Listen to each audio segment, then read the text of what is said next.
right, what's up, guys? Hope everybody's doing all right, staying safe. Figured I'd give this a shot. I figured out a way to bring the whiteboard in here. I just don't know if I can draw on it to where everybody can see, but figured we could at least give it a shot while I had the whiteboard at my house. All right, Carmine. Exotic three-man blitzes. What specifically or in tendency first might cause you to avoid cover zero and scheme? Empty zone coverages behind them. Thanks in advance. All right, so you're talking about six-man pressures. Carmine, when you say three-man blitzes, so obviously if we were 3-3 stack and you're talking about a three or sending three back-end players, you're talking about six-man pressures.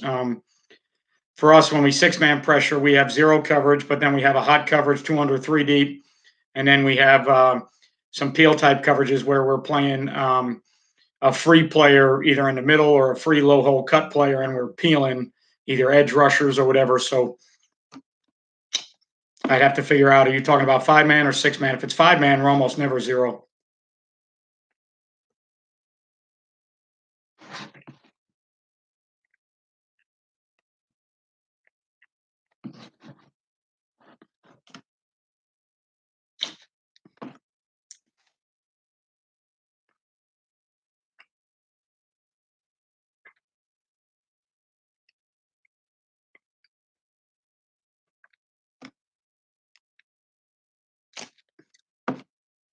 In a two-deep zone man blitz. So you'd have to explain that to me, Derek. How are we playing two deep and man?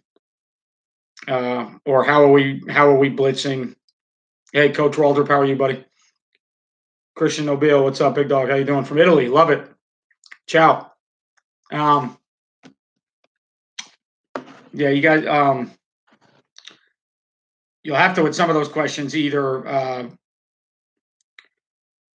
we'll have to get them to where they're worded to where I can figure out what exactly you want, or maybe I can draw something up that you want.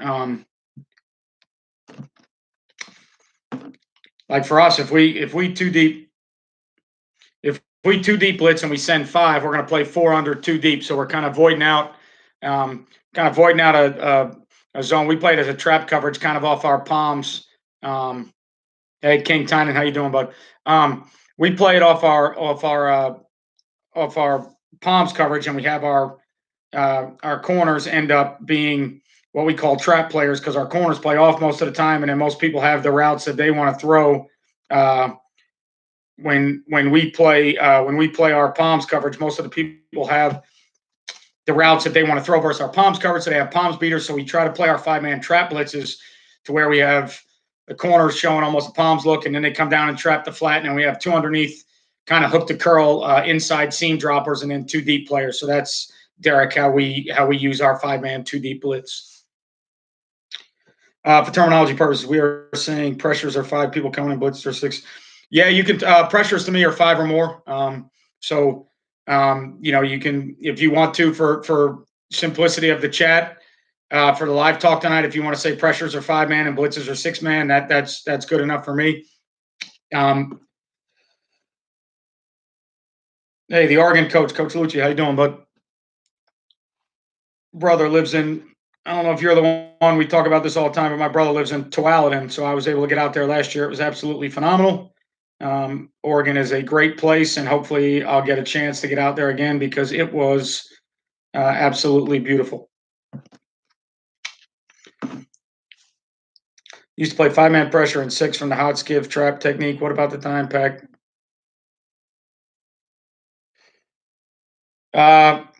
If you're playing 3-4 stuff and you're playing tight front, I mean, it's not going to change. It's not going to change any of those 5-man or 6-man pressures. And then your hot skiff trap techniques aren't going to change any. It's just a matter of who you're using in them. So what I try to tell people all the time is you got to think in terms of when you're talking about personnel, 3-4, whatever you want to talk about, 3-3, 4-3, 4-2-5, it's just the body types that are on the field. You can do a lot of the same things from a lot of the same personnel groups. So you're just talking about the body types that are on the field. So if you're playing a 3-4 tight front, just because you're in the tight front isn't going to change anything in your 3-4 package. If you're going to send 5 and you're going to play you're going to play 3 under, 3 deep, match, carry, deliver, something along those premises like that. You're going to do it. You're just going to figure out who the 3 under, who the 3 under players are that are playing the match, carry, deliver. And again, when you're playing 3-4 stuff, you got 3 down linemen, 4 backers, and 4 safeties. So you now have set 8 guys on the back end that are stand-up players. That makes your blitzes a little more exotic, and maybe you have extra guys that you feel like can drop as opposed to having to drop a defensive end from an even front. So, if you're a match, carry, deliver 3 under, 3 deep team playing, skiff players and a 3 hole or a middle hole 3 dropper from the 3-4 tight front, nothing's going to change. You just got to figure out who are the 5 coming and who are the 2 skiff players, who's the inside middle hole 3 dropper. And then, you kind of just go from there. So now if you're playing in hot coverage, you're going to send 6. For us, in our 3-3 stack, we normally send the inside 6, and we use our 3 safeties to play either the 2 hots in the free middle or the deep middle. We don't change that up very often unless we're on a boundary. Sometimes we'll use a stack guy as a hot dropper because we only drop them right down pretty much on the hash mark into the boundary. But when it's hot stuff for us, when we send 6, we send our 3 down, our 3 stacks, and then we let our safeties and our corners be the cover guys, and that's why we can go from 0 to hot at any time with those players.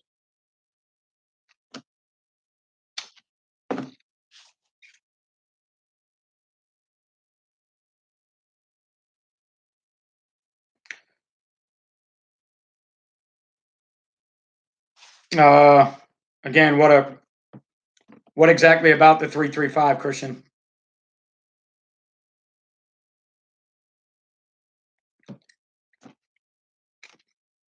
Like for me, the 3-3-5 just indicates we're a 3-3 stack team, but we're only playing, with 3 high safeties. For us, 3-3-5, Christian, means that we're playing 5 secondary players. So instead of playing 3-5-3 and playing 5 linebackers, we only play 3 linebackers and we play 3 safeties. So gives us a few extra choices in coverage versus trips, 3-by-1 and empty. And then it gives us a couple extra choices when we pressure. We like to use our secondary guys as coverage guys and our 3 stacks and our 3 down linemen as the pressure guys. I know when you add the safeties, you can get a little bit more exotic with some edge stuff and send in 4 from a side and from the field. But I like to keep our coverage guys in coverage, and I like to keep our guys that are a little bit more inclined to rush or blitz as the rushers or the blitzers. So got a few emails based on my video today, and I kept referring them back to your pressure mindset video. I think it's really important for coaches to understand percentage of scores from field zones. Yeah, obviously when you are pressuring, you have to understand where you are on the field and the types of pressures you want to use. So normally in its simplest form, you would basically for the most part, you would, as the ball's in their end and they're coming out, you would try and use more zone pressures because you don't want to get beat for 70 or 80 yards while sending 5.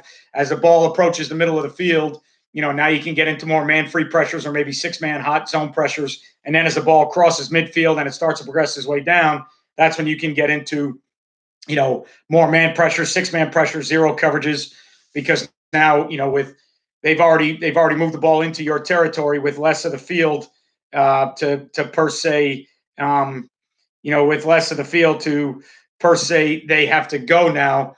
It's okay to take chances and play more man because the ball's matriculating in your end a little bit more often. So I think people, especially young defensive coordinators, need to understand a lot of times you get people backed up and you get gung-ho to blitz and pressure, and you don't want to give up 80 or 90 on one play playing man and sending people just because you went out, to try and pressure somebody. You can still send 5 and play zone. You can send 6 and play zone, have more zone droppers, eyes on the ball, and be a little bit safer while still, feeling like you're pressuring if that's your mindset. All right, let me get this phone out of my way. It's driving me nuts.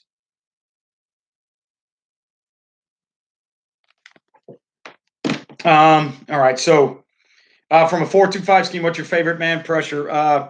The 2 pressures we probably use the most were inside A gap crossfire. So stunting the one technique over to a B gap and then bringing the Mike and the Will in the A gaps, and we would cross them. One would go first into the front side A gap, and the other would go behind him into the A gap there. And then we would usually use our strong safety and our Will on edge pressures and send everybody under. So we would pirate the 3 and the 5 or the 3 and the 7 under, send the strong safety off the strong edge, and then we would stab the 5 technique on the weak side into the open B gap and bring the Will off the edge. So those are the two best for us, using a Mike and the Will, and then using the strong safety and the Will as our blitzers in the 4-2-5. Hot coverage for us is when we are we're 2 under 3 deep, so we're sending 6, and we are voiding out the middle hole player that would be there in 3 under 3 deep. So we're opting to send a 6 rusher while still playing zone, and then the hot technique is basically those guys are playing vision and break off of a QB, so they never look up routes, they never match routes. They are playing off a certain landmark to the number 2 or in between the number 2 and 3, or sometimes inside the number 3, and then they have their eyes on the QB, and they're going to fit runs as extra gaps. We like to, when we send 6 in our hot pressures, we like to gap out the A, B, and C gaps on each side and get everything sent out to the hot players, or they can fold an extra gap inside. And then in the passing game, they're underneath guys that work what we call vision and break off the Q. So if the Q looks a certain way, they're both going to melt on a string in that direction. And when his hand comes off the ball, that's when they're going to turn and drive in that direction. So, you're sending 6 trying to get the ball to come out quickly, and then you're trying to teach your underneath droppers how to react to the ball coming out quickly. You're not matching routes. You're actually short 1 or 2 guys in coverage. If you want to think about 3 under 3 deep, you're kind of short 1 player because you're sending 5. And then in 6-man pressure hot coverage, you're short 2 underneath guys, but you are sending extra rushers and making them account for it, and then making the quarterback see 6-man pressures and trying to get the ball out of his hand. So that's what hot pressure is. If you pay attention enough, Derek, you won't see the 3-3-5 defense in essence versus a lot of the 21 multiple tight end sets and the run game in the NFL. But on dime packages and blitz packages and pressure packages on long yardages, you'd be surprised how much 2-4-5, 3-3-5 that you actually see. So don't think of a 3-3-5 sometimes. Yes, it's a 3-3 stack defense, but at the same time, it's also a personnel grouping. So a lot of times now you'll see funky 2-4-5s and 1-5-5s and things like that to get extra athletes on the field that can rush but can also drop. So, personnel groups are really how I judge everything. I don't look at it, schematically. Yes, we're a 3-3 team, but when I talk 4-3, 4-2-5, 3-4, 3-3-5, I talk to personnel on the field first, because I can take my 3-3-5 and get in an overfront. I can take my 3-3-5 and get in an underfront. I can get in bear. I can do anything that I want to do. Same thing that even teams can, and 3-4 teams and 4-3 teams can all play the same fronts. It's just the bodies that you got doing it, and are those guys conducive to do multiple jobs? That's really the difference. 2x2, I really like 4 under 2 deep trap pressures, where you feel like you've got 2 inside hook players to take care of the drops to the number 2, and then you're trapping quick throws to the flats with the corners, and then you got 2 deep players to kind of, midpoint 1 and 2 while you're sending an extra rusher. So 2x2, I like 4 under 2 deep pressures, and then 3x1, I like more 3 under 3 deep pressures. And a lot of the times in 3x1, I'll bring the pressure from the single so that my 3 hole dropper is somewhere close to that number 3. I don't like bringing the pressure from the trips 3 under 3 deep and then having your middle hole 3 player 15 yards removed from an easy throw to number 3. So 3x1, if I'm 3 under 3 deep, I'm going to bring the pressure from the single side. So yeah, Cullen, I would 2x2, I like 4 under 2 deep. 3x1, I like 3 under 3 deep. And either one of them, I like man free at any time, sending 5 and playing man free at any time. Moving into the 3-3 stack, 2 high look this year. Ryan Johnson, it is awesome. Yes, we crossfire in a 3-3 stack, so we'll send one of the stack backers into an A gap first and bring the Mike behind him. We'll send the Mike into a B gap first and then bring the stacks behind them. So yes, we crossfire in the 3-3. We do it a bunch. All right, King Tynan, have you found it more effective using LBs and blitzing as opposed to the DBs? I did a video the other day on consistency versus complexity. I found, you're welcome, Colin. I found that using the stack backers to blitz and using the three safeties in coverage was more consistent for us. Adding a safety to the package is more complex, but I think it brings in some coverage issues when you got linebackers covering, and you got to make sure you're doing things that your linebackers are physically capable of doing. So from the complexity, when you start adding safeties in, it makes the blitzes more exotic and more complex. But from a simplicity execution standpoint, it makes it a hell of a lot easier to do what you want to do when you send backers and play coverage with coverage guys, if that makes sense. 21, have my first coaching job this year, coaching DBs. How can I help the defense the most? By only controlling the secondary, small town, run heavy district. Well, the biggest way you can help is by doing your job first and making sure that your position group is playing the things that they're asked to play to the best of their ability.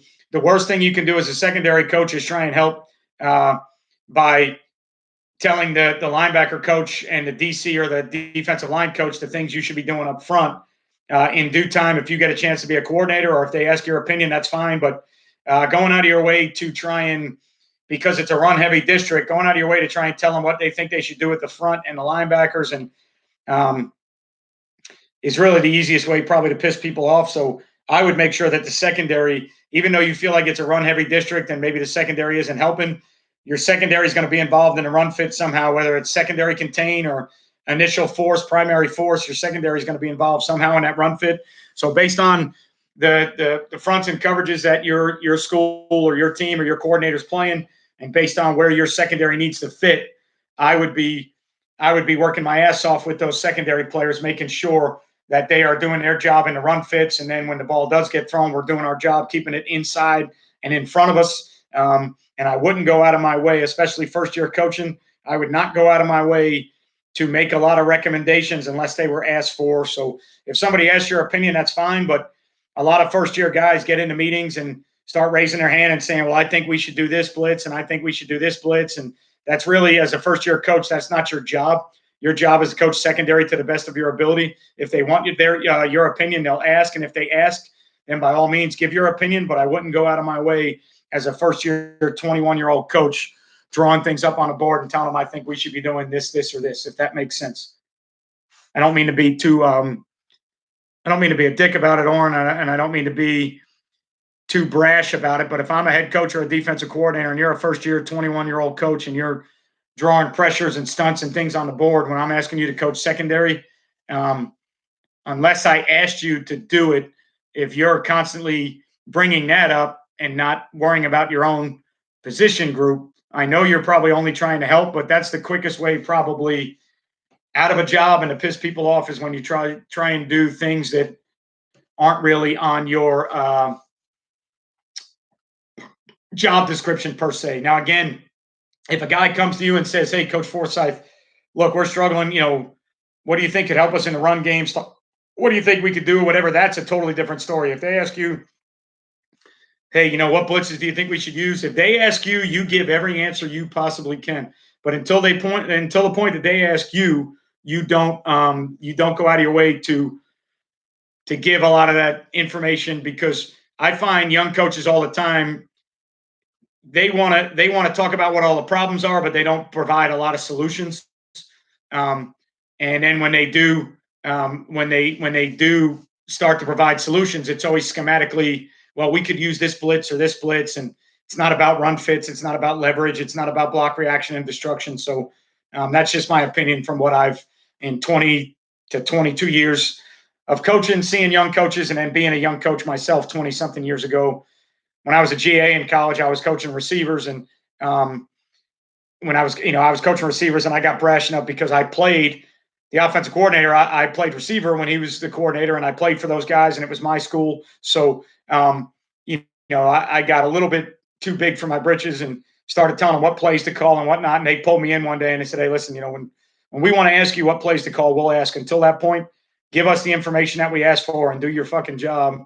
And that was the best advice I could have gotten. It was great because it was from, it was the school I played at, coaches I played for. And, it was in the heat of the moment. We were all New York guys and had New York personalities, all type A guys. And But it was great because I needed that as a young coach because I was only creating more problems. I was creating more noise on the headset, and I wasn't worried about the receivers. I was worried about drawing plays up, and that wasn't my job. So, them coming out and saying, "Hey, coach, do your damn job and worry about that first. We'll worry about everything else." That was the best advice I ever got. So, love to see some drill work for the 3-3 on your Patreon site or a YouTube video.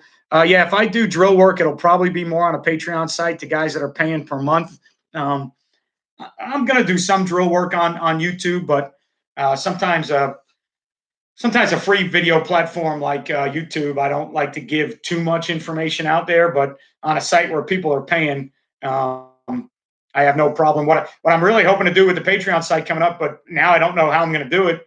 I was hoping with spring football starting up that with a lot of our practices being filmed and drills, I was going to film and use a lot of the drills, the half line drills we do for our pattern match coverage and our palms drills and different drills like that. I was going to use for the Patreon site, but I'm not going to be able to do it now because we're not going to have practice film. So when I do get a chance to do any of the, if I get a chance, what I might do is I might take some of my older. If we can't have spring ball, I might take some of my seniors that are graduating.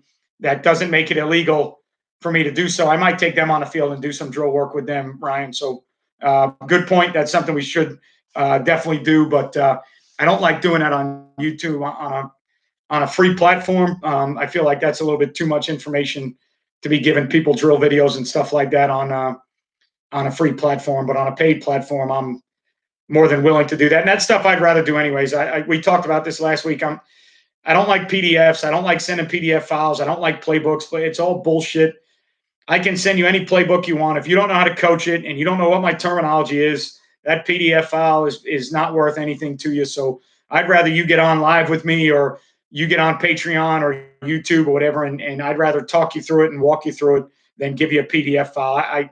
I get so annoyed with PDF files because it's like, all right, here's Alabama's 1998 playbook, or here's Nick Saban's LSU playbook. Here's what. If I don't know any of that terminology and I don't know how to coach it, what the hell good does that drawing do me? It's kind of annoying, but I know some people like it. I know it's some people's thing, and I don't knock how anybody does their business. I don't knock it for them. It's great if you're one of those people that likes playbooks and PDFs, and I think that's great. I think it's awesome, but virtual learning to me is a lot better. These online clinics that are going on are phenomenal, obviously because of the Corona stuff. That's why a lot of people are doing them. But I think living, breathing, teaching documents are the way to go. I think things on paper are just that they are what they are. Unless you know all the terminology and somebody walks you through it, then it's a different story. Are you tagging the front strength consistently on any given blitz? On a crossfire blitzes, do you tag front consistently, or is it more situational results? More consistent? Here's how we do it. We play with a left and a right. We play with an end that stays on the left side of the defense and an anchor that stays on the right side of the defense. We play with a lion, a Mike, and a ram. The lion is always the left stack. The ram is always the right stack. The Mike is always the middle stack. We do not switch the front. They do not change sides. And what we do is we then send our pressures from the left, from the right, and from the middle. So if the ball's on a hash mark and I want to send pressure from the field and it's on the right hash mark, then I send a pressure from the left. If the ball's in the middle and I want a pressure from the middle, I send a middle pressure. If the ball's on the other hash mark and I want a pressure from the field, I send a right pressure. That's what works for us. That's the simplicity in what we do. We do not change the front. We do not move guys strong and weak. We do not move guys field and boundary. So when we draw our blitzes up that are, we have a blitz from the left and we have that blitz mirrored from the right. We have blitzes that come up the middle. So when we run them, that if you're on the left side, this is what you do on the left blitz. If you're on the right side, this is what you do. And it makes it a lot more easier. And again, like I said, the video I did the other day, I'm going to be 48 years old this year. I'm going into my 22nd year of coaching, 20th as a head coach. As I get older, I'm looking for consistency over complexity. When I was younger, I used to be greetings from Poland. Wow, it's awesome. This is 4th or 5th YouTube live I've done, and there's been somebody from Europe, whether it be Italy, Poland, Bulgaria, Romania. It is unbelievable. God bless you. Stay safe in Europe. Stay safe in Poland. And thanks for watching. So getting back to you, Carmine, that's what we do with our defensive end. We don't we don't play field boundary. We don't play strong weak. We play left and right, and we get way more consistent and way easier within our teaching and what we're trying to teach and what we're trying to do. It's a lot simpler for us, but it's not as complex as a lot of people would like on defense. So that's just what we do. TCU series, watching for 3 weeks, still come to a wall, and they cover a lot of terminology. Yeah, TCU stuff is good, but you got to know the terminology because it's different.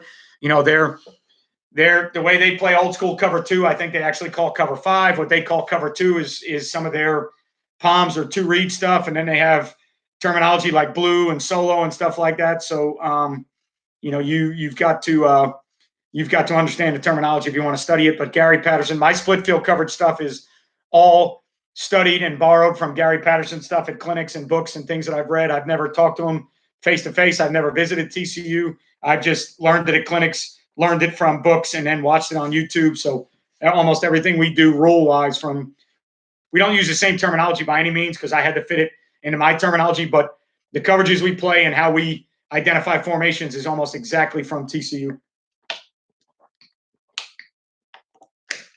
Yeah, Brian, we have a lot easier time dealing with shifts and motions. The bottom line with shifts and motions is you have to have an easy answer, and you got to remember that if you have zone pressures and you have man pressures, and you're welcome, Carmine.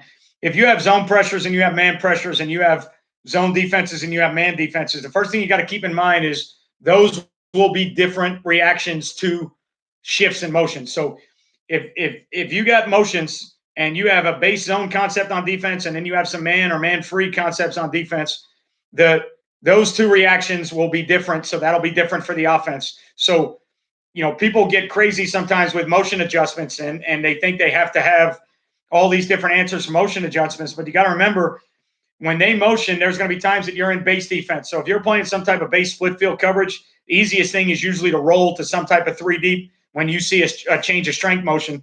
And then people worry about when you roll the 3 deep, they're going to know that you roll the 3 deep, and they're going to have ways to motion and beat you. But you got to remember, if you're playing a man-free coverage or you're blitzing and playing man, now when they motion, you're going to run with it. You're not going to roll down to it.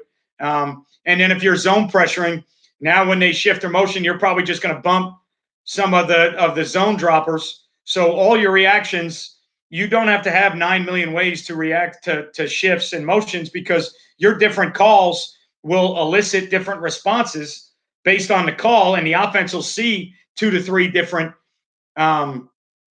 answers to motion. So they can't just say, hey, if we motion, they go 3 deep, so let's motion and run this. They may get you once or twice that way, but then they're going to come back when you're in a man free or a man call, and they're going to do that, and you're going to be in man, and you're going to be okay. So my big thing with motions is be simple, and really go back and study how much motion you see, and how much motion that you have to defend, because I think people worry about motions all the time, and then you find out throughout the course of the year that you really only deal with like 10 to 15% motions, and you could be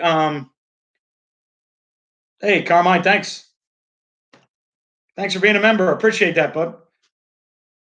Do you get a little emoji or something like that, or what? How does that work? I don't even understand how that stuff works, but I do see on my end it says welcome to fast, and I see like a little emoji or something there, but I appreciate it, Carmine. Thank you very much. Ryan, we have some 6-man hot pressures from the field where I'll use my down safeties, and then the stack backer that's into the boundary. When we use our hot pressures that are what we call vision and break hot pressures and 203 deep, the guy that's into the boundary never really moves further than about a yard or two off the hash mark where the ball is on. So even if they have trips into the boundary or 2 receivers into the boundary, that dropper never moves further than that hash mark, because if they're going to throw the ball into the boundary, into that pressure, then as soon as they grab the ball and throw it, we're going to try and get there and rally to it.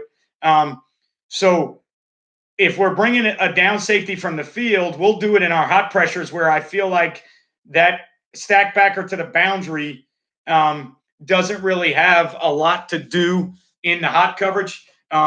Or sometimes we'll bring field pressure and play zero, and I'll use the free safety on a receiver, and I'll put the remaining stack backer. So if I send to Mike the left stack and the left down safety from the field in a 6-man pressure, I'll take the free safety and roll him down to replace the left safety. and play man, and then I'll play the back. As long as it's not empty, I'll play the remaining back with the stack backer. So sometimes we will or we can use a down safety in the blitz package and play zero or peel pressures as long as the stack backer that's in coverage has a running back and not a receiver.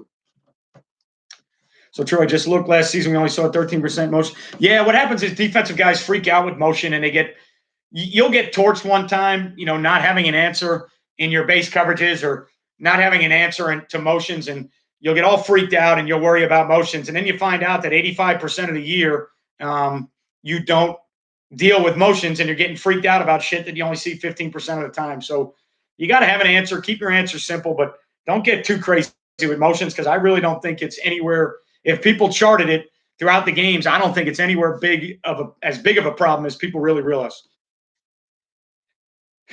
Do you ever trade jobs with stack in palms and bring down safety?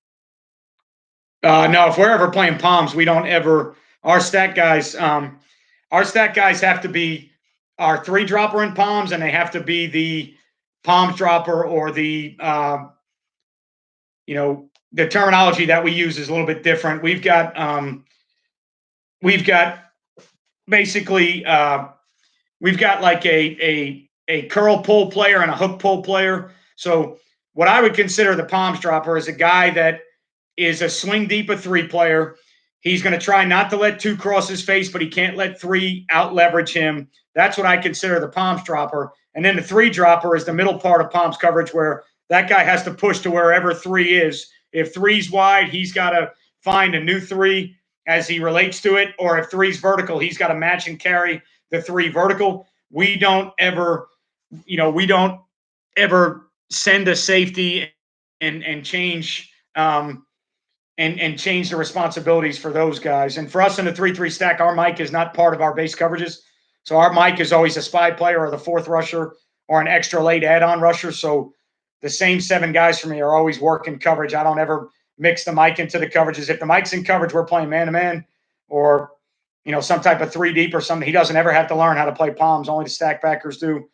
Now, I might have to teach him how to play palms as a stack based on injuries and depth, but I don't teach the Mike. We don't get crazy sending a stack and making the Mike do a palms job. It's too much shit going on. So we don't teach the Mike any of that. He's a spy, late add-on, quarterback, secondary contained player. And our other 7 guys are our coverage guys. And what ends up happening is those 7 guys play the back end of the coverage the same way we used to play it in the 4-2-5. So it's really nothing different for us. We usually have probably 1 or 2 from the left, 1 or 2 from the right, 1 or 2 from the middle, so I don't know, 6.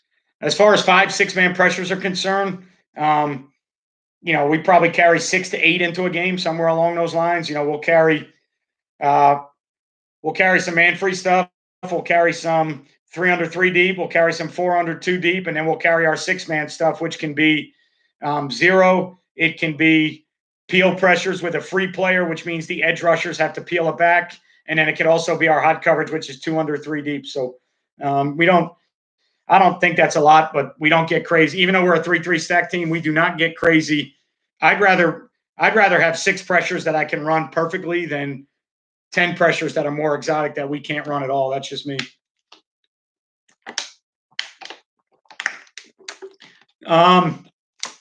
The only thing that would be similar, Derek, would be the hot guys are basically in a position to play hot throws, if you want to look at it that way.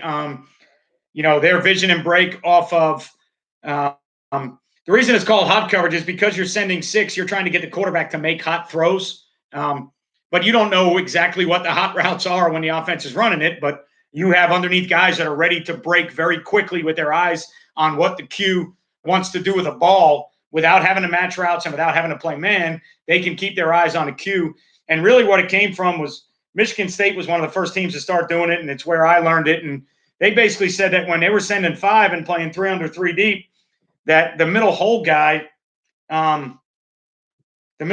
really didn't make a lot of plays for them. So they figured, if that guy's not going to make a lot of plays for us, and why not add a rusher on and let the 2 skiff guys that, are in the position to play skiff technique, let them make the same plays they're making, just change your technique a little bit because they don't have to match, carry, deliver. So, it was a way to send six and still play zone theories, a way to send six and have a post safety, a way to send six and have more eyes on the ball and not get torched in zero is really what it was.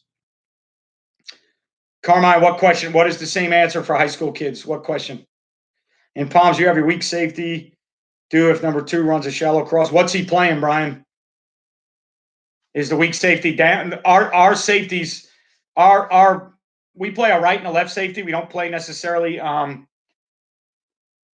weak and a strong safety. So to me, the weak safety in our defense would be the guy away from the free safety. So if we're Palms, the weak safety is probably playing the high part of Palms, just like the free safety is. So if 2 went shallow underneath, he would zone his quarter and look for work. And depending on the game plan, we might look at 1 or we might look at a dig or something coming from the other side. Because if 2's shallow, they're either trying to run some type of high-low with a dig from the other side, or they're trying to run again, Brian, it depends on which job he's playing.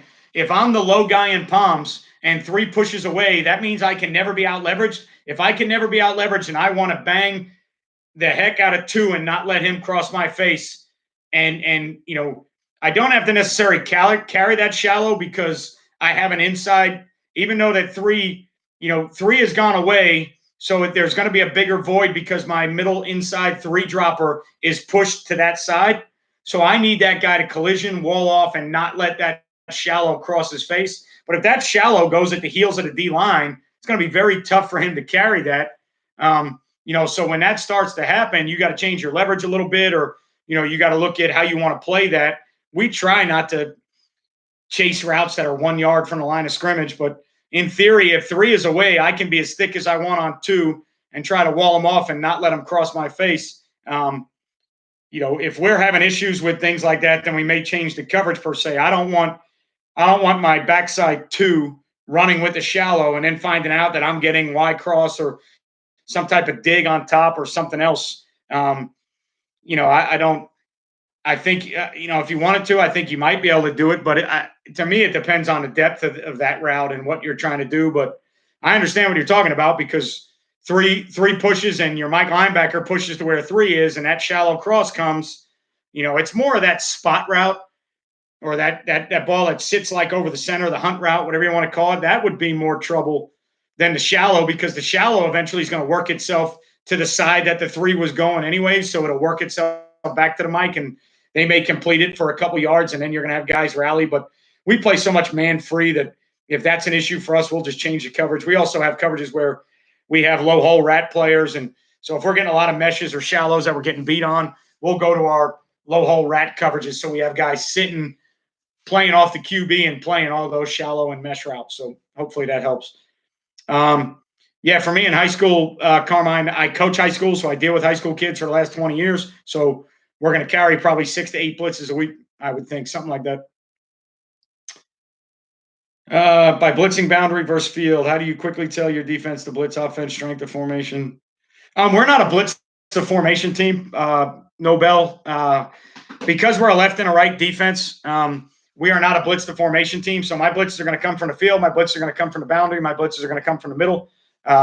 So I do not blitz the formation in my current defense in my current school. I used to blitz the formation, and what it would be is it would be a blitz check that the Mike would have to make, and based on the formation. So we had a 2x2 blitz that we liked. We had a 3x1 blitz that we liked, and then any 21 or pro set. So the Mike might have 3 blitzes that he's got to call. It was a check with me deal, and based on the formation, he's got to make the right call. And so I've done it before, but currently at the school I'm at, and in the last probably 6 to 8 years, we've changed from formational blitzes to left, right, and middle blitzes, and playing more field boundary and tendencies like that, just because we execute a little bit better. So formational blitzes are great. BTF blitz formation stuff is phenomenal. I think you've got to have high-end players and high-end coaches that can get it done. For me personally, we busted way more than was worthwhile blitzing the formation. So I know as a defensive coach, you're going to see certain formations and go, this is the play out of this formation. I want to run this blitz. And I get it. I understand it 100%. But we busted so many times on it. And one side ran one blitz and the other side ran the other. And the Mike called the wrong blitz based on the formation. So I just got away from that stuff and I started going field boundary middle pressures and saying, all right, look, here's the pressure that I like. If I like it from the field, I live with it. So you play left and right because of similarities in your personnel then? No, we play left and right because of the simplicity of how to line up and play defense over and over again. And because we don't have to move and chase formations around, we feel like we can dial in our run fits a little bit better. We can get our block recs and our block destructions worked on a little bit better. And I feel like even if you're a tempo team or a formational team, you should never really out leverage us or get us to where the thing I hated the most was coaching a team and the Mike trying to set the front and trying to do different things, and a team is tempo, and at the snap of the ball, you got your 3 and your 1 switching sides, and I can't stand stuff like that. If you're going to beat me, I want you to beat me because you're better. I'm lined up, you're lined up. You execute a play or you have better players. I don't want to get beat because I'm running all over the place just to get the 3 technique where I want them or just to get the front set the way I want to. I know that's a great way to play defense. I'm not saying it's not. I know that's the way most people play defense. I am not I'm not like most people anymore. I do things the way that I want to do them based on not based on trying to be different than everybody else, just based on what I think my kids can do and what my kids can't do. And it's just you live and you learn. And I got beat by tempo teams, and I got beat too often with my 3 technique and my 1 technique switching sides, and the Mike making a Liz call instead of a rip call, and or a rain call instead of a lightning call, whatever your front strength declarations are and all that stuff. And I just got tired of running around and getting beat. And then I got tired of shifts and motions and trades getting me into trouble. So we just stopped playing with strong and weak players and field and boundary players, and we just started playing with left and right guys. We cross-train them, and they're really not that different physically for me. If I was in college, I'd probably coach a completely different way because I'm recruiting kids and body types to play. I'm coaching kids that are in my school zone and show up.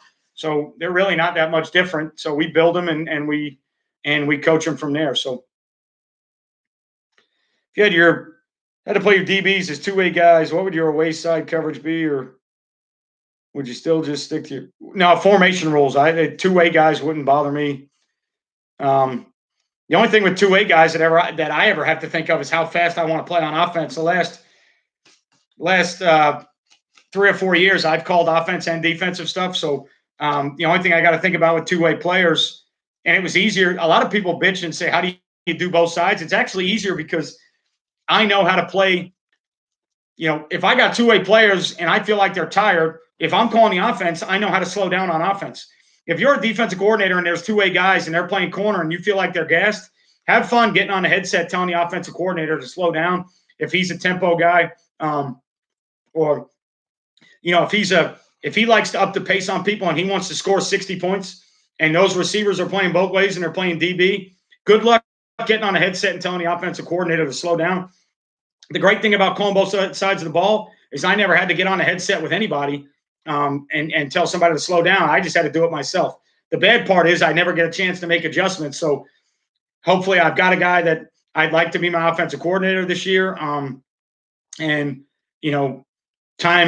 time being and job being, if all things allow it to be, then I would like him to be the offensive coordinator so we can do some other things. So no,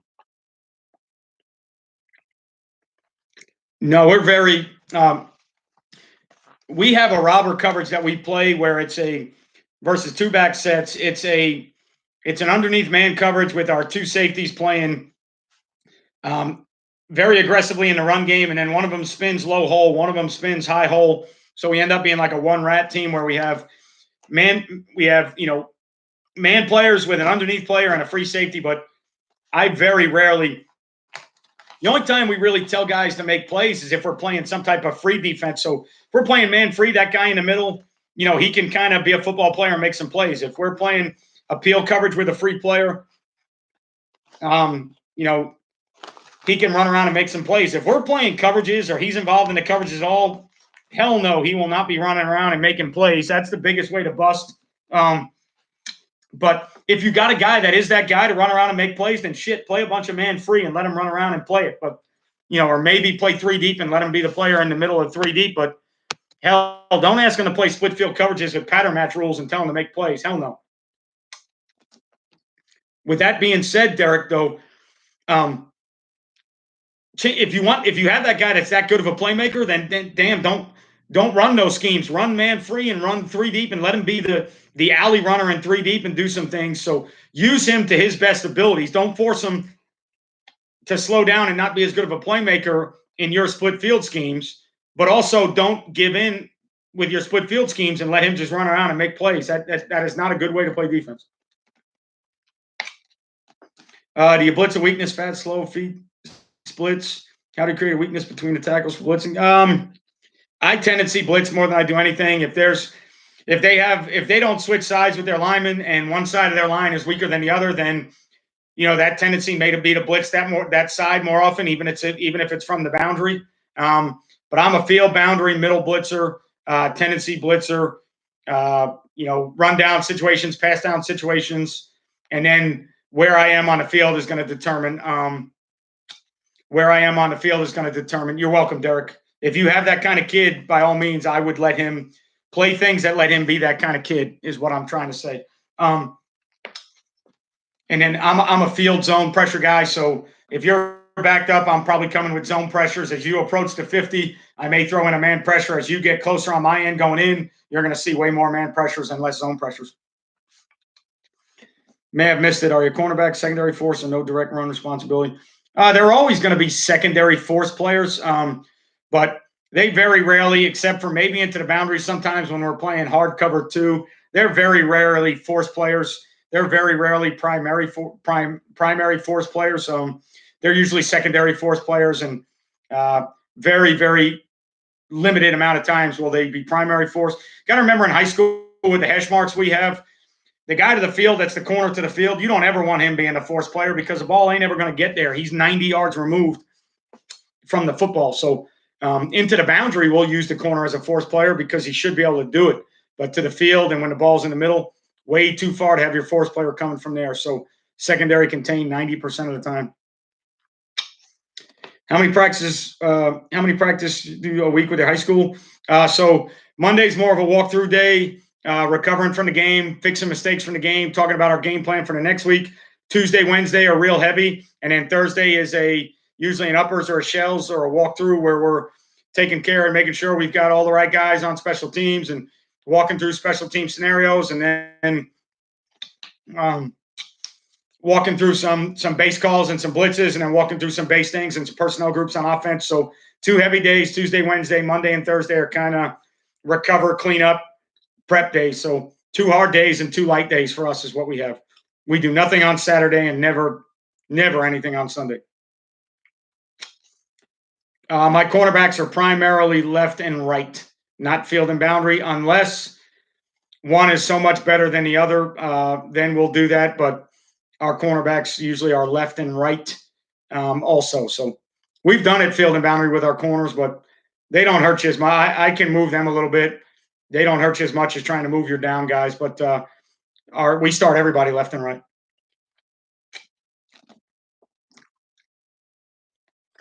Yeah, Ryan, offensive and defensive coordinator battles. I never understood that shit because the bottom line is you all want to win games, but at the same time, guys are building resumes. So the offensive guy wants to score 60. The defensive guy wants to give up, less than 10 or whatever you want to do. And so each guy usually ends up trying to do his thing to get his mark or to get his goal or to reach his goal. And they don't understand that sometimes you doing your thing fucks the other guy. Excuse my language. Sometimes you doing your thing doesn't play hand in hand with the other guy. So, as an offensive guy, you need to know if your defense is going to hold all game and you know that 21 points is going to win you the game, then you need to do things that are conducive to scoring 21 points or more and not turning the ball over and not getting crazy. Defensively, if you know that your offense can score 60, then your job is not to give up 60. Just your game plan should match each other, and that's why I like being the offensive and defensive coordinator at times. Your game plans need to match each other. Your calls and what you're doing need to match each other. If one side of the ball is gassed, then you need to get them a break. You can't go 3 and out with tempo if your defense is absolutely gassed. But again, good luck telling your offensive coordinator that. Or, if you're a heavy pressure team and your offense, your offense feels like they can score at will, and they really want to tell your defense, hey, how about just playing some bend don't break? We're going to score 50 points. Don't give up, big plays. Make them drive the field and make them score, because we're going to score every time we touch it. But good luck telling a DC that's an aggressive, heavy pressure guy. So, I think the best coaching staffs have OCs and DCs that understand that the game plans need to kind of match. And the game plan is a game plan for the whole team, including special teams. And our job is to go out and beat the other team. Our job is not to build a resume. We have occasionally, in some zone pressure stuff, we have occasionally sent the boundary corner, very rarely from the middle and very rarely from the field because the ball's too far. But we have occasionally snuck a corner from the boundary every once in a while, depending on the type of kid. If it's a physical kid that can do some things when he goes, then he'll go. And if he's going to go when he goes and not be a diva, then yes, from the boundary, we will send them every once in a while.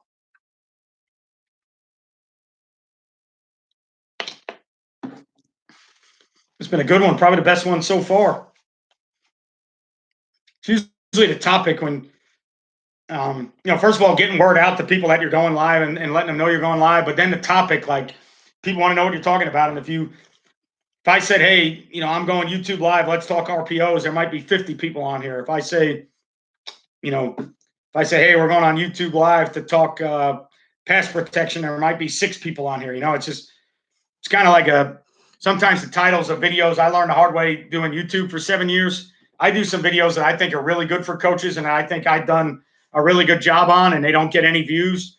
And then I do some other videos that I think are just status quo, but because of the title of the video, they get 50,000 views because it's about an RPO or about tempo or something like that. But I might do one on game planning, or I might do one on, something else. And I think it's a great video that would be beneficial to somebody, and it doesn't get as many views.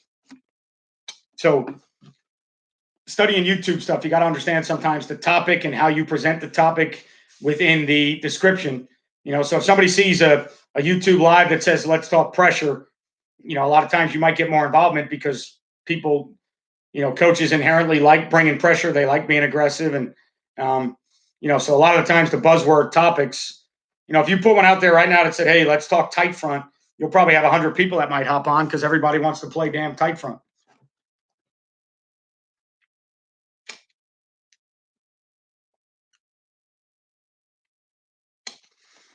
Yeah, you'd like to teach them both. You'd like to have it where you're up there showing it and you back out. You'd like to have it where you hit it on the run. You'd like to have it when you're up there showing it and you actually bring it. My thing with all that, Carmine, is at the end of the day, the blitz better be effective. If if the kids have a good time showing it and disguising it and they're effective when they go, then that's great.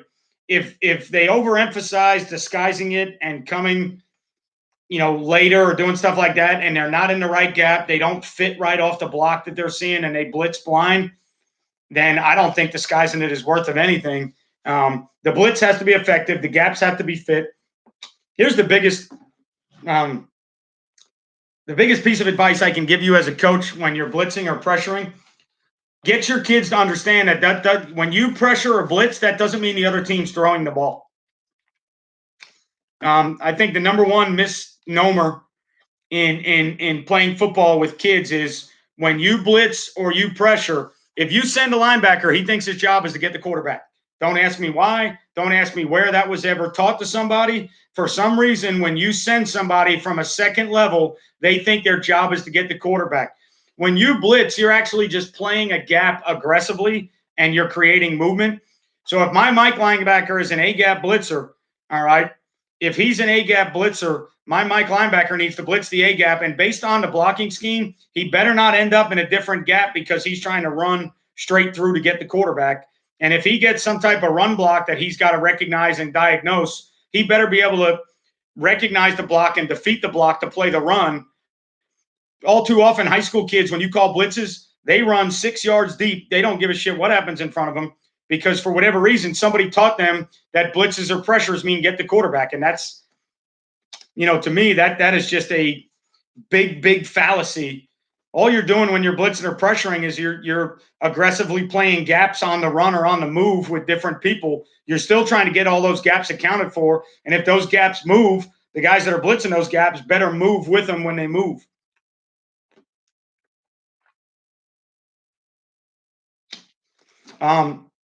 Depending on the kids you have and how knowledgeable they are, if you let them do it on their own, they'll get out of position in a hurry. If you give them different buzzwords to show or to creep, and you work on that technique, I think you'll be better off as a coach controlling that rather than letting them do what they want.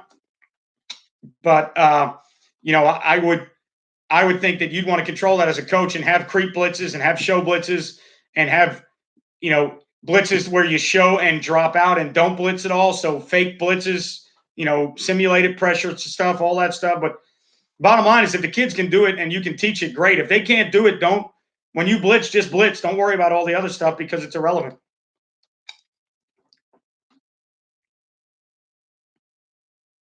I'm talking about Lawrence Taylor, the one and only Lawrence Taylor.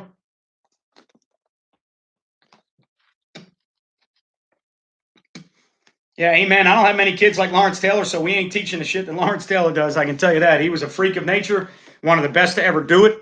And we don't have kids like that. I don't think a lot of people do. So, it was fun to watch. I grew up in New York, so it was fun to watch. It was a great time to watch. They played great football. They almost brought the 3-4 back to life with him and Carl Banks and with Harry Reasons in the middle and the guys that they had and Carson.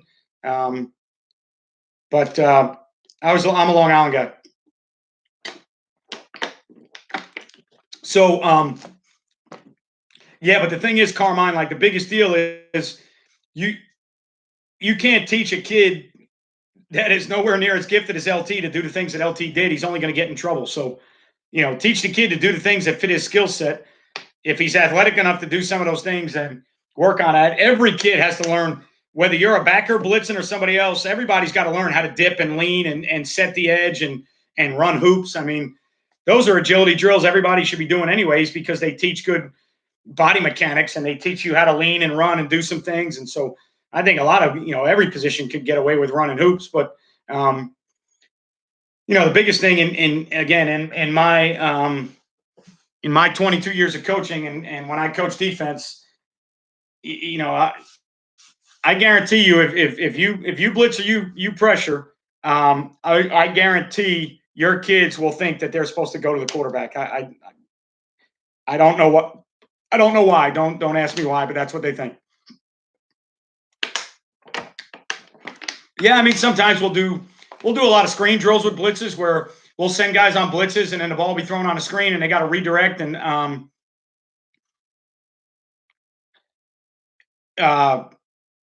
you send guys to blitz and then the ball gets thrown quickly. They got to put their feet in the ground and go. The worst place on the field is behind the quarterback. So rushing and having the quarterback throw the ball and then you stand there or do nothing after he throws the ball is a waste of time.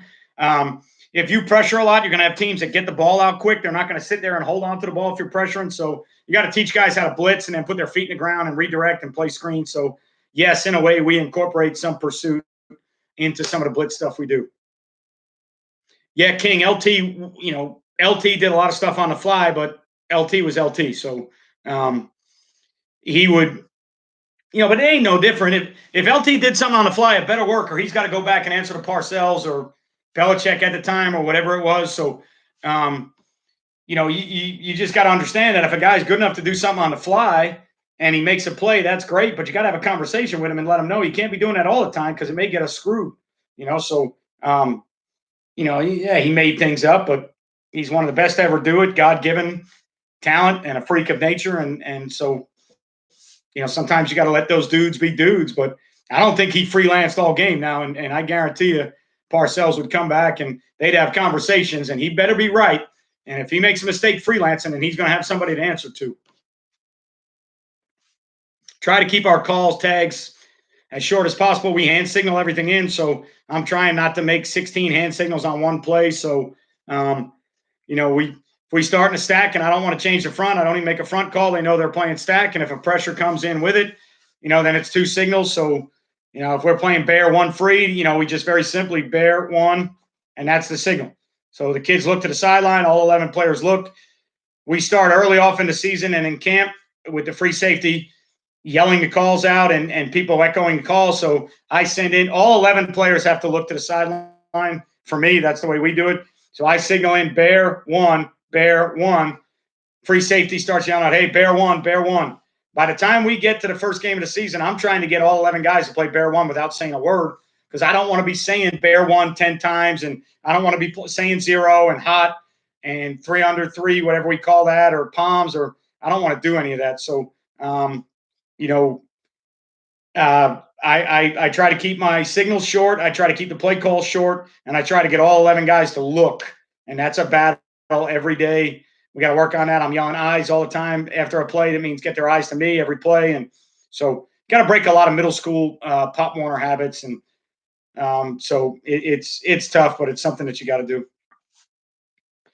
Yeah, ability alignment is the number one thing in high school Carmine. I mean, based on a kid's ability, based on the job he has to do, get your job done based on your ability, line up how you need to get your job done. That's about the best thing you can tell somebody.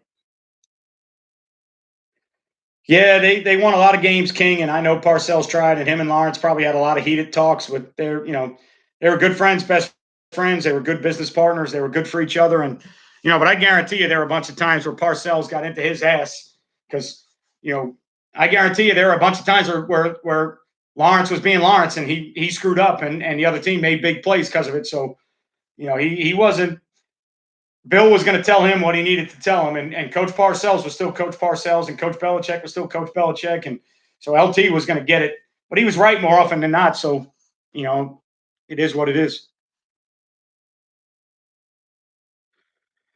Best athletes, offense or defense? I don't know. I try to play kids what's best suited for them. Some kids aren't meant to play defense just because they're an athlete doesn't mean they can play defense. So, um, you know, uh, by thinking you're going to play your best, your best players on offense and score 60 points a game. If you don't have kids on defense, you're going to lose 65, 64. By thinking you're going to play your best defense, your players on defense, you better shut everybody out, because if you don't have anybody on offense, losing 3-0 is no good either. So, I don't play kids where they're best suited to play, but play them where they're makeup physically, genetically, mentally, the bottom line is play your kids that like to run around and hit people on defense, and play your kids that don't like doing that on offense. And we play ours both ways a bunch. I try not to play linemen both ways. My skills, I have running backs that are really good running backs that should be defensive players, but they were never taught to play defense and they don't like it, so we don't play them on defense. So, play them where they're best suited to play. And what biggest thing I could tell you, Kenneth, is play them in a position that puts you as a coach and as a team in position to win. That's the biggest thing kids got to understand. It ain't about playing what you want to play. It's about playing what you need to play to make the team, the best team possible. And kids talk about recruiting all the time, and I'm not going to play this position in college. I don't want to play it in high school. All right, I'll give you two choices. You can play this position and have 150 plays on film, or you can play that position and have 30 plays on film. Which one do you want to play? My suggestion to you would be get 150 plays on film, show coaches that you're a player, and let them figure out where you're going to play in college. Because what kids don't understand is, kids don't understand that 90% of the time, well, I don't want to say 90, probably a bad number, but I would say greater than 60% of the time, kids in college are playing positions that they did not play in high school. So bottom line is get seen as a player, and let the damn college figure out where you're going to play. Don't tell your high school coach where you think you need to play because you want to play in college. I have some linemen that want to be linebackers or running backs that are 250 to 260 pounds and can't run better than 5'3", but somebody has told them that they're not going to play line in college. So in order to play in college, they need to be a tight end or a running back. But those people that tell them that have not told them that to be a tight end or a running back in college, you probably got to run better than 4'7". You can't run 5'3". So, they hear all the things they want to hear from street agents and parents and people that they think have their best interests in mind. But anytime you tell a 250-pound kid that runs a 5'4" 40 that he needs to play tight end or running back, you're doing a kid a disservice, because, he's never going to play college football at that position. So he'd be better off being a center at 250 or trying to be a 3 technique or, something like that at 260 running 5'4" than he would trying to go somewhere because he thinks he can play in college. But that's usually parents, family, friends, and street agents, trying trying to get a kid to play in college that's not equipped possibly to play in college is usually what that deal is. Yeah, yeah. The Gatorade bath was good. Parcells got a lot of them. Yeah, they have great stories together, and I think when you listen to those stories, they'll both tell you at times when each one of them had to back off. Obviously, Parcells probably had to back off more than LT did because LT's LT. But at times, LT had to be put in his place and understand, some of the things he was doing that might have been impacting everybody else. So, and LT was a winner. Guys like that are competitive, that are freaks in nature like that. LT doesn't want to lose. So if you tell LT, if LT's doing something that may affect winning and losing, he'll eventually listen. Especially if the defense isn't going right and they're losing, he's eventually going to listen because guys like LT and MJ and Tiger Woods and there's not many of those ever created, and they do not want to lose at anything they do. So if what they're doing affects the outcome of the game, that's the easiest way to get to them.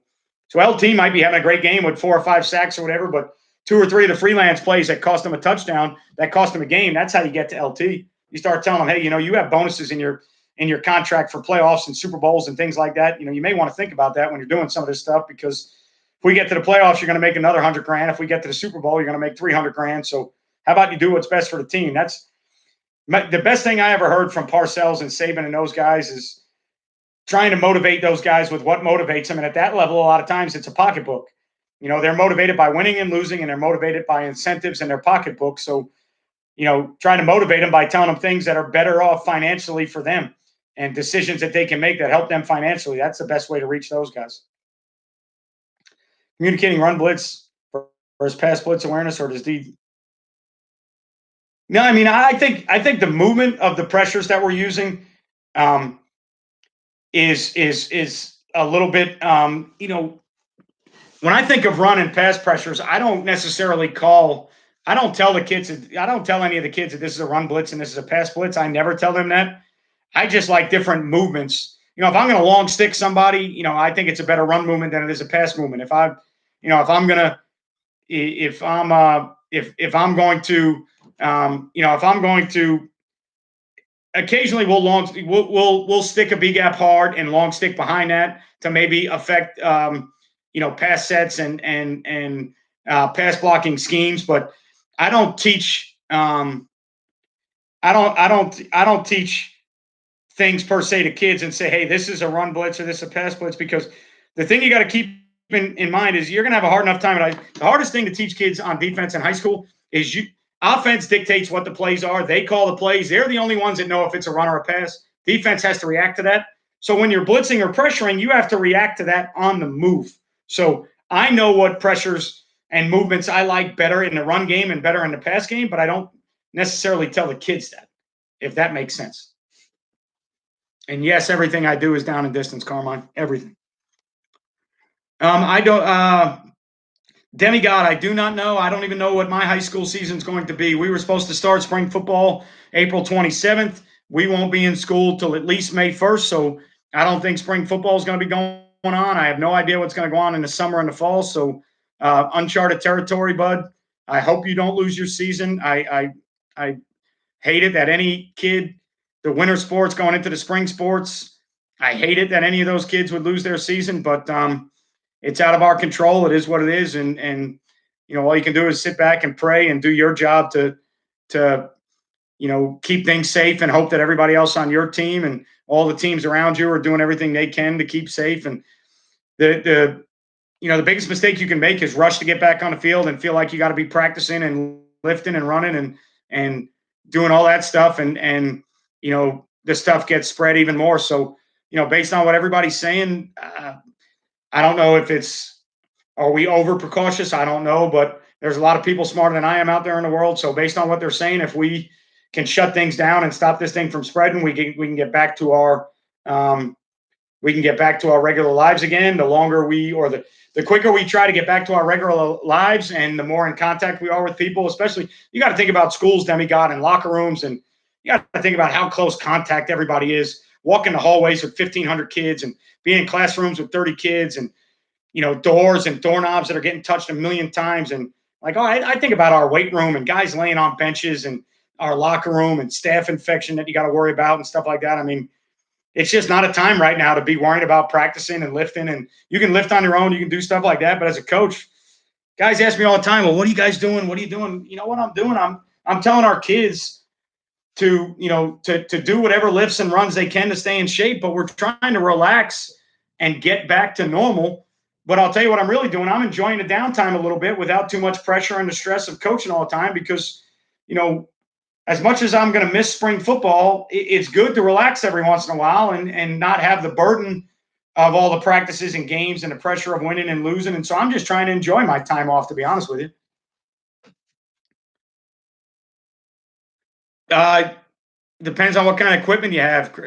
Demigod, if you have access to barbells and things like that, and you can bench and squat and possibly power clean, I would bench, squat, and power clean as much as I can. If you can get out in an area and run, with socially distant from people, I would do change of direction drills. I would do pro agility drills. I would run as many 20, 40, 60-yard sprints as possible. I would do as many change of direction agility drills as possible just to keep your hips loose and keep your feet and your quick twitch fibers, change of direction stuff. That's what I'd be doing. And if you don't have weights, I'd be doing body weight stuff. I'd be doing body weight squats. I'd be doing push-ups. I'd be doing sit-ups. I'd be doing anything I can, however I can, to stay in the best shape possible so that when it comes back, I don't lose everything that I was working on building. Yeah, I don't know, Carmine, what they would be meeting on in New York State because to my knowledge, there's no spring ball. There's nothing. So I don't know if they're meeting about the fall already. God forbid. I hope they're not meeting about the fall already. But if they are, so be it. It is what it is. It's uncharted waters for us. But you live and you learn. Our country went through the Great Depression, World War I, World War II, 9/11, Vietnam, a lot of other things. So maybe people that are our age, my age, people that are 48. We saw 9/11. We saw Desert Storm and some things like that, but we've never seen kind of anything like this. But people that are old enough to remember World War II and people that, at this point now, if there was anybody, I don't know, they would have been too young to remember the Great Depression probably, but, you know, you got to be thinking about stuff like that. You got to remember when like the NFL and things like that shut down during World War II and guys that were in the league were actually getting drafted and PGA Tour players, professional golfers were getting drafted. So, you know, you got to keep all those things in mind. I just hope Carmine with scheduling and mergers. I just hope coaches don't jump the gun worrying about scheduling and things that are so minuscule like that when we need to be worrying about getting back to normal. Figure the schedule out when it comes time. Don't coaches panic with shit like that because they're all trying to get as many wins as possible. And to me, this is not a time to be worrying about wins and losses. That's just my opinion. What do you find harder to prepare for on defense? Multiple formations, look shifts, etc., or seeing the same window dressing but get 3 to 5 different. Like Bruce Lee said, I fear the man, you know, that has practiced one kick 1,000 times, not the man that's practiced 1,000 different kicks. So I personally think the more multi-formational get, the more shifts and motions you get, the easier it is to dictate and tell what's coming because you only do certain things out of those formations, shifts, and motions. I think teams that limit their formations but run 3 to 6 things very well out of those formations, or they can run their 3 to 6 from every formation they're in. I think that's harder to defend. Shifts, trades, and motions with high school kids will always be tough to defend just because you don't get lined up right and then you get out leveraged and stuff like that. But if you study, excuse me, if you study offenses enough, you'll find out that a lot of times when guys are multi-formational, if you really study the formations, they get into certain formations and only do 2 things out of that formation. So um, I don't. If a team is really good, changing formation, shifting in motion, and they can run their entire offense out of it, that's obviously devastating. But a lot of teams aren't that way. I hate the teams that line up in 1 or 2 things and do 4 or 6 things really, really well, execute, and have better players than you. That's a long night. If teams pro high running power and counter right down your ass with better players than you, that's a long damn night. Doesn't matter. They don't have to call another play. I've lost to that. I've lost to 21 personnel teams that ran power counter all night long, and we couldn't do a damn thing about it. That is a long, long, miserable night.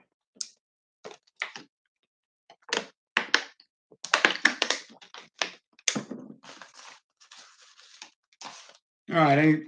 Anybody else? Any other going on an hour and 15 minutes now? So people 10:15, people probably getting tired. Attention span after a while starts to fade away. So any other pressure questions you got? Anything else you want to talk about? Doesn't have to be pressure. I'll talk about anything you want. I guess at this point we'll take it to an hour and a half. What the hell? We're already at an hour and 15 minutes. So we'll go another 15 minutes. I've got nothing going on, got nothing to do. And I'll do one of these probably every week. I'll get on sometime early next week and do another one. And you guys can message me, or if you want to see a certain topic, talk about a certain topic, I'll do whatever you want. I appreciate all you guys watching. I appreciate you jumping on live and asking whatever questions you want, and hopefully the answers help.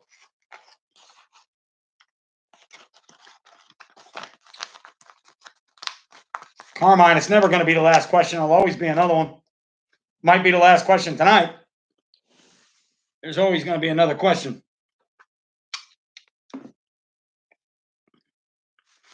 Slanting or angling or twisting with blitzes, do they have enough time? Yeah, I mean, most of the time, Carmine, our ends are either going, if they're not on the edge, they're either going B gap or long stick in the A gap, and then the backers are replacing them. Nose is usually moving one A gap or the other. So, per se, D linemen are usually moving. Now, we do have some interior pressures where the stack backers are the interior guys with the nose, and then the ends are just the edge players. But, a lot of times the ends is slamming, the ends slamming a B gap and the backer's coming off the edge, or, I'll bring the mic in the B gap first and I'll long stick the end behind him to the A gap with the backer coming off the edge. So, usually though we're moving, slanting, angling, or doing something different when we're pressuring, because that's the whole deal with the pressure is to cause as much movement and chaos as possible. And I am at Orange Park High School, Carmine, about 20 minutes south of Jacksonville, Florida. Orange Park High School in Orange Park, Florida. No, Carmine, the long stick goes inside. Long stick is a two-gap move inside. So the defensive end would become an A-gap player. So he's not going to be a force player. He's going to be an inside player.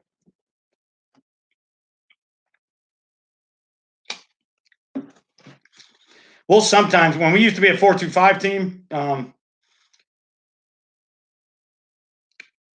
young Don, I appreciate it. I don't know if you got the right guy, but appreciate it. I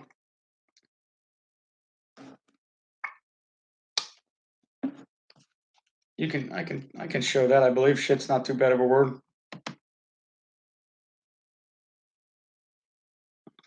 Sometimes though, Carmine, like we used to have some loop stunts where the end would slam the B gap and the 3 technique would loop behind him. And that's not really a 2-gap move per se, but at the same time, that 3 technique is going to loop outside and become the contained player. Late night YouTube, this is where you start to get all kind of stuff on live.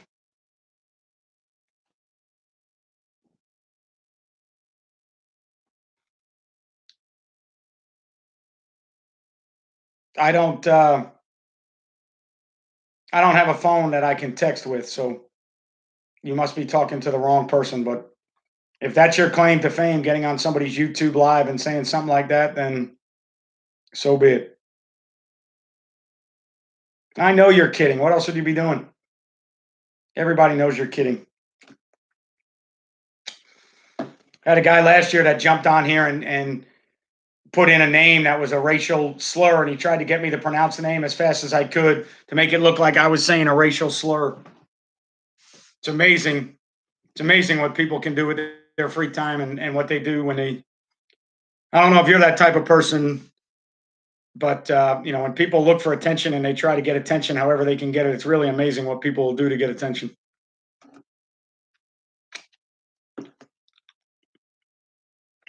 But YouTube's a great platform. Live's a great platform. So it's like being a comedian and getting heckled. You got to learn how to deal with it.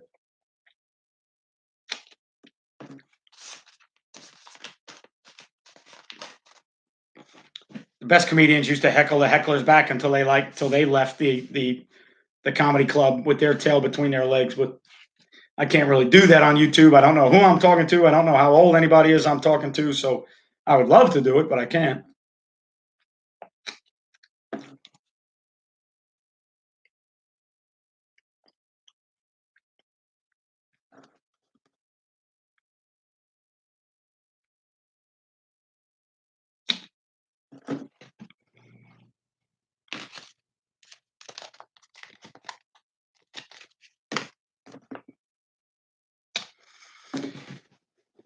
Any other questions? Last 10 minutes. Anything else you got? A while back, Coach, you mentioned using the mic in a 3-3 fashion, similar as a 3 technique. Can you expand on that a little by time? Yeah, so we used to we were a 4-2-5 when we were originally a 4-2-5 team, and the 3-3 was a change up for us. I had a very athletic 3 technique that was a state heavyweight qualifying wrestler. He played tackle for me as well.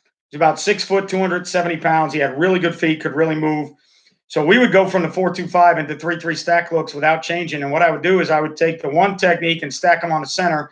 I would take the 3 technique and stack him behind the 1 technique. And then I would make all the same 4-2-5 calls that I normally made. And the 1 technique had to get back into the gap he needed to play based on the call. And the 3 technique had to go where he needed to go based on the call. So it was all the same calls from the 4-2-5, and the 3 technique knew where he was supposed to be in our 4-2-5, and he just did it on the move from the 3-3 stack. So to the other team, the other teams we were playing, they had to prepare for even fronts and 3-3 stack, and it made it look like there were multiple blitzes, but it was the same 6 guys running the same 6 blitzes. The 3 technique was just doing it from a stacked mic position on the move. So that's how we originally started doing it. The only way my mic right now is more of a 3 technique is on a lot of inside runs. He's more of a plugger than a scraper. So he's got to be a physical kid that wants to get downhill because, he's fitting A-gaps off the nose. And then if he gets a puller, he's got to play through, either under or over down blocks of tackle. So a lot of times he becomes similar to a 3 technique that's plugging somewhere. So that's how now in our 3-3 stack, that's how he's similar to a 3 technique. We don't do a lot of stuff live in practice early on in camp. We're going to do more Oklahomas and board drills and live things and stuff like that. But we don't do a lot of live. Got to keep guys healthy. We'll do a lot of tackling circuits or drills with bags and, gator roll tackles with bags and other chest to chest and, drive for 5 drills and things like that with bags, and try not to do as you get later on in the season, as each week goes by, your practices physically probably slow down a little bit because it's just a wear and tear on kids' bodies. And, depending on the school you're at, you don't have a lot of backups and you start getting injuries and you can't afford to lose somebody else. So we go live, way more early in camp and everything else. And then we back off from there. And then we try to do a lot of things, live blocking above the waist and then thud ball carriers up. But high school kids don't understand that tempo. They don't know how to get chest to chest. We do some tag off stuff, but defensive kids getting bad positions and bad habits tagging off. So biggest thing is you got to get your best players to Friday so you can be as physical as you want. You can preach physicality. Got to get your best players to Friday, no matter how physical you are. If they can't get to Friday, you can't play. So, I think and the state now for us, nationally, I think everybody's done it, but they've kind of mandated how often you can go live and per week and stuff like that. So we don't even come close to the parameters of how often you can go live because we don't have enough bodies to do it.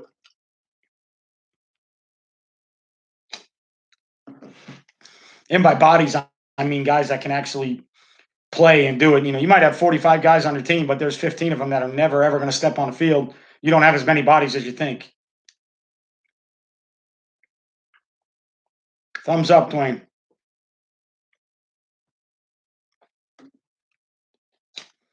I just learned from my youngest daughter the other day that I have that's a hitchhiker's thumb. I didn't know that. She asked me if I had a hitchhiker's thumb, probably from a TikTok video. She asked if I had a hitchhiker's thumb, and I said, I have no idea. She said, well, does your thumb bend back? And I said, yeah, I think so. And she said, yeah, you have a hitchhiker's thumb. I learn something new every day, and I learned it from a 10-year-old.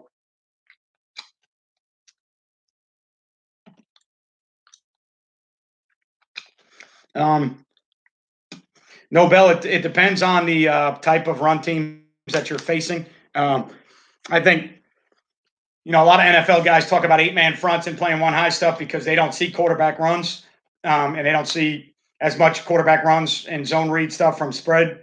When you start getting into 10 personnel 2x2 with a quarterback that can run, two high structures allow you to get more players to the box than one high structures do, especially depending on the types of coverages you play, because your overhangs end up walked out on two a little bit.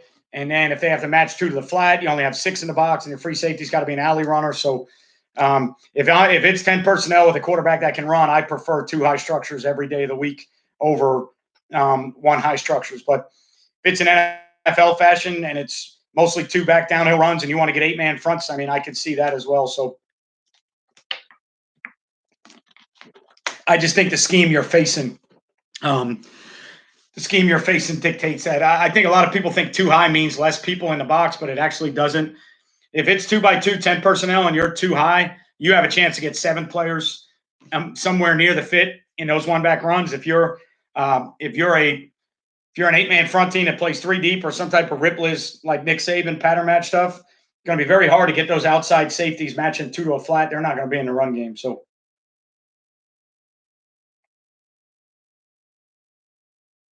a peel player would take any back from the backfield that released across their face wide.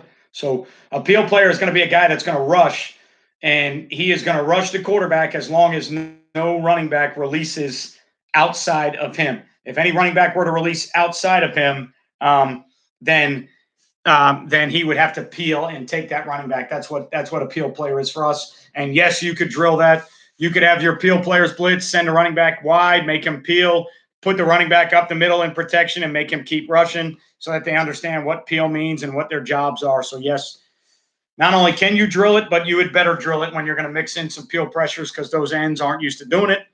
And a lot of times for us in a 3-3 stack, if we're going to use a peel pressure, it'll be when my stack backers are rushing off the edge. So the backers end up peeling, not the defensive ends. But I'm not going to talk out of the other side of my face. We have peel pressures that our defensive ends have to peel. So I don't want to lie to anybody and say we don't do it, but I would rather peel with my backers than my defensive ends.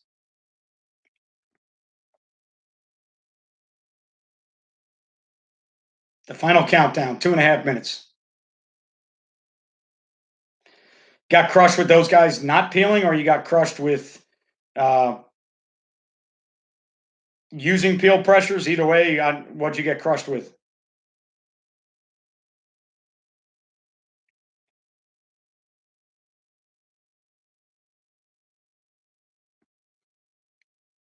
Yeah. Screens become an issue a little bit. And then obviously late swings and things like that become an issue. The biggest issue we get beat in all the time is if the quarterback scrambles around and the back is in protection originally and then finds his way out late, or quarterback scrambles around and the back just runs somewhere that's not even diagrammed. So that's usually the biggest problem for us. One of the things we also do though is we have some blitzes that we also tag as sit blitzes. So the edge guys go 2 steps up the field and then they just kind of sit down. So if we think we're going to get screened, we'll show the illusion of 6-man pressure, and the edge guys will take 2 steps up the field and then just kind of sit and widen a little bit for any screens that are happening or any things that are going on. So we have some pressures that we'll call the same pressure and we'll make a sit call. We'll just tag it sit. And then the edge guys, whether it be the backers or the ends, they have to understand that if we tag it sit, they're 2 yards up the field. Now, this would obviously, when you talk about pass blitzes, this would be a down and distance that I think teams are going to throw the ball, not when they're going to run the ball. So we would simulate the same 6-man pressure with the same coverage behind it. And then we would tell the defensive ends to sit, so that if we feel like we're getting screened or anything like that, those guys start to rush and then they just kind of throttle down so they're ready to play screen. So that's one answer to it, but that's one more thing that you got to work. And then you call a blitz sit, the kid doesn't sit. You call another blitz and he sits, and you ask him why he didn't rush. So all the issues that you got to understand that you're going to go through. And at the end of the day, only do things that you think your kids can handle and your coaches can coach. So they're all good ideas. Sit pressures, peel pressures, they're all great ideas. But you know, you can only do what your kids can do. So, um, we don't have a lot of late add-on, but the only thing I would consider late is if we're playing man-to-man on a back and that back's in protection, we're going to go blitz that back. So if that back releases inside for protection, I want that blitzer to add himself onto the back and try and kind of run right through the back's chest so that as you're running at him, if he tries to release for screen, you now redirect and play him. If he picks up a 3 technique and has to block a 3 technique, then you add yourself to the blitz. If they've got one back in the backfield and we send 6, if the 5 linemen and the running back block, they can technically block all 6 of your players. So the idea with getting a pressure is trying to get a free runner somewhere. So if you're playing zero coverage, sending 6 and the back blocks, you better get your guy that's playing man on the block to add himself on as an extra player. Otherwise, they can block their 6, block your 6, and now everybody, somebody's got to win a one-on-one. I get it, but if you don't win a one-on-one, their 6 pick up your 6, then your blitz is not really effective. I do not smoke, Jesse, if that's what you're asking. No. You have to, King. That's the number one thing I recommend to everybody I've ever talked to in my life that's coaching. If you're an offensive guy, learn defense. If you're a defensive guy, learn offense. If you're a receiver, learn run game. If you're an O lineman, learn passing routes. You've got to learn everything.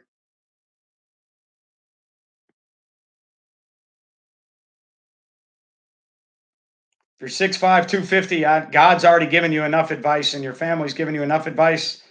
God bless you if you're 6'5", 250. Just work hard, lift your ass off, run your ass off, and you should have a chance at 6'5", 250. I'll hide that just because I don't want that word on there, and your picture looks a little strange. You're welcome, Jesse. God bless you for being 6'5", 250. I was 5'9", 140 playing receiver. Not great. All right, guys, I appreciate every one of you that joined in the live tonight. We'll do it again probably sometime next week. I appreciate you subscribing to the channel. I appreciate you watching all the videos, making PlayFast what it is today. Up over 18,450 subscribers and 2.5 million views. So, yeah, but you probably brought it, King. If you're tough at 5'5", 155, that's fine. And I pulled up one of your YouTube things, so I got your name right. Didn't you? Were you trying to be a wrestler? Patreon is another site that I run. It's a subscription site. It's $5 a month only. Have a good night, Kenneth. It's $5. It's $5 a month. So it's not crazy. I use game film from my team running stuff. I do podcasts.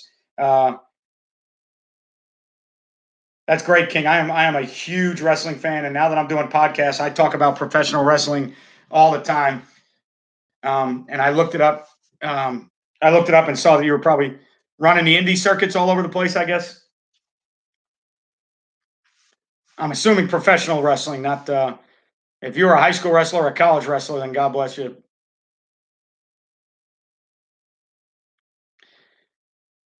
Carmine, do you have my Twitter? Coach Mac 8740 on Twitter, or my Instagram, Coach Mac 8740. That's the easiest way to reach me. What's up, Shane? That's the easiest way to reach me. If you just send me a direct message or something that you're not sure if you want to put it out there, if I want to answer it, send me a direct message on Twitter and I'll respond to it however I want, or I'll give you my email in a direct message on Twitter so I don't have to put it out on YouTube Live or on Twitter. But that's the easiest way. All the territories, King. You were running all the territories.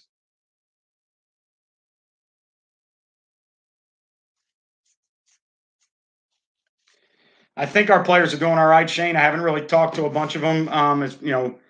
I've talked to a few of them that are in my classes. I haven't seen any of my players face to face, and I haven't talked to them all as a group or a team. I'm thinking about on Huddle starting up. Thinking about taking all my kids from Huddle and starting a Google Classroom with all of my kids from Huddle and putting them in one Google Classroom just so we can stay in touch. But haven't done anything yet. Where are you from in New York, King?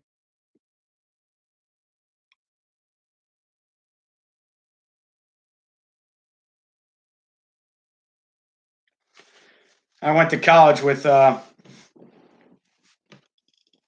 Bubba Ray Dudley's Bubba Dudley's sister was a great shot put and a great thrower at St. John's University in Queens. Um, yeah, I went to St. John's University in Queens, pretty much raised on Long Island, but went to St. John's University in Queens, and Bubba's sister was a great thrower on the track team. That was pretty interesting.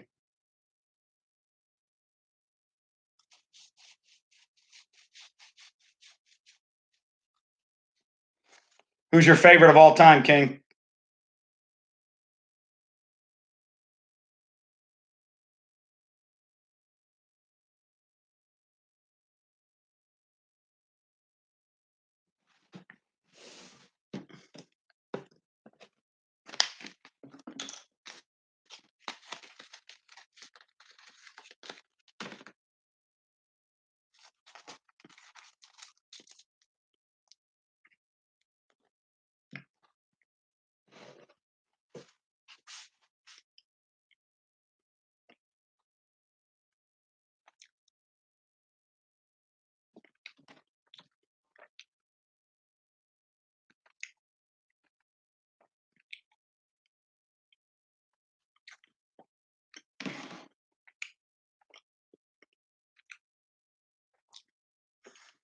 Yeah, that's pretty good, I would say. Pretty good Mount Rushmore.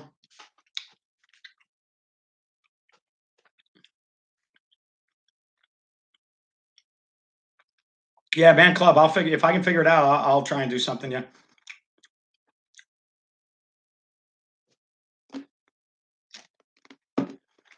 Yeah, I would think the Hart family's got to be up there on the teaching Mount Rushmore, and then some of those guys and some of those guys that train either Von Erich family or whoever trained the Von Erich family in Texas, and then in Canada the Hart family and those guys. Sting is my all-time favorite. I'm a huge Sting fan. But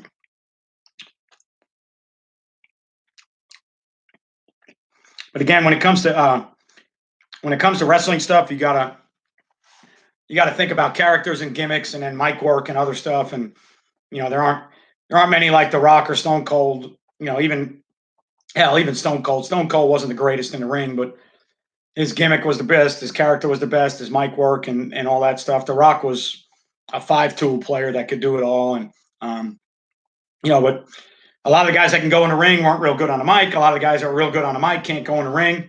Um, yeah, it was past his time. He held out a little bit too long.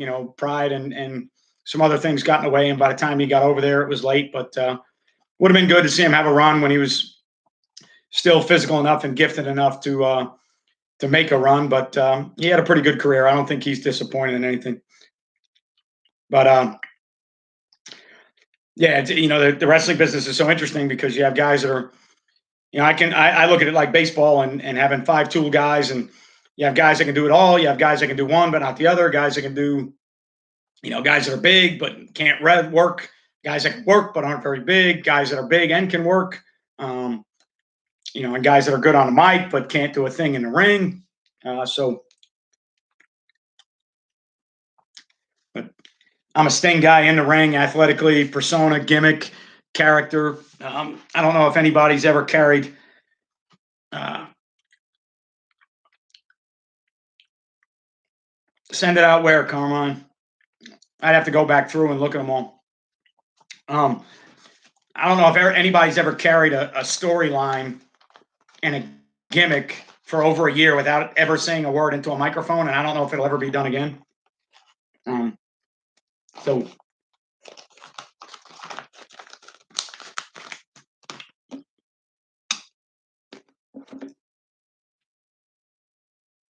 which part do you want me to disregard, Carmine?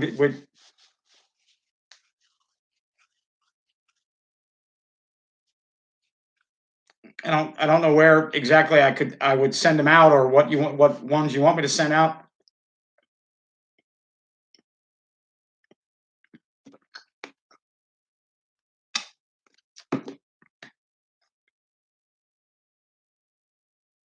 All the questions that were asked tonight, where send them out where?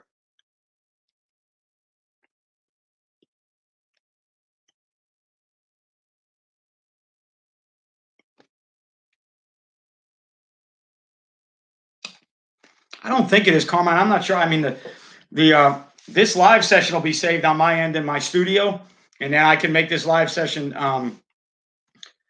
I can make this live session public to where anybody that wants to come back and watch parts of this live session can watch it. You should be able to rewatch this on my YouTube channel, Carmine, if you want to. I think so. When I end this stream here, this is going to go into my YouTube studio, and then I'll just go back in my YouTube studio and make this video public, so you can go back and watch it on my channel anytime you want. Does that make sense?